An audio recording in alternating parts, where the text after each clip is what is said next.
Milk ശരിക്കും പറഞ്ഞാൽ complete food തന്നെയാണ്, അതിനകത്ത് യാതൊരു തർക്കമില്ല.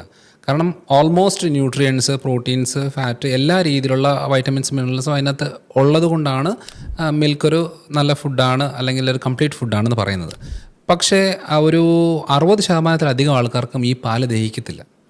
അപ്പോൾ അങ്ങനെ ദഹിക്കാത്ത ഒരു ഭക്ഷണത്തിന് നമ്മൾ ഈ പൊലിപ്പിച്ച് പറഞ്ഞ് അവർക്ക് കഴിപ്പിച്ച് വെച്ച് ഏറ്റവും കൂടുതൽ ലാക്ടോസ് ഇൻടോളറൻസ് എന്ന് പറയും.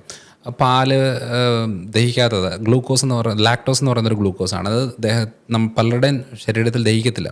അങ്ങനെയുള്ളവർക്കാണ് എപ്പോഴും ഗ്യാസിൻ്റെ പ്രശ്നങ്ങൾ, മലബന്ധം ബുദ്ധിമുട്ടുകൾ, സ്കിന്നിലെ ചൊറിച്ചിൽ, ഇപ്പോൾ വെരിക്കോസ് അൾസറൊക്കെ, വ്രണമൊക്കെ ഉള്ള ആളുകൾക്ക് പൊട്ടി ഒലിച്ച് പോകുന്ന പ്രശ്നങ്ങൾ, അതേപോലെ തൈറോയ്ഡ് കണ്ടീഷനിൽ പാല് പ്രശ്നമാണ്. അപ്പോൾ പല രീതിയിലുള്ള ഹെൽത്ത് കണ്ടീഷനിൽ ഇത് ഭയങ്കര പ്രശ്നം ഉണ്ടാക്കുന്നൊരു കാര്യമാണ്. ഭൂരിഭാഗം ആൾക്കാർക്കും ബ്ലോട്ടിംഗ് ഉണ്ടോ, ഗ്യാസിൻ്റെ പ്രശ്നമുണ്ടോ, ഈ പാലിൻ്റെ ഉപയോഗം ഒന്ന് മാറ്റി വെച്ചാൽ തന്നെ ഭൂരിഭാഗം പ്രശ്നം ക്ലിയർ ആവും.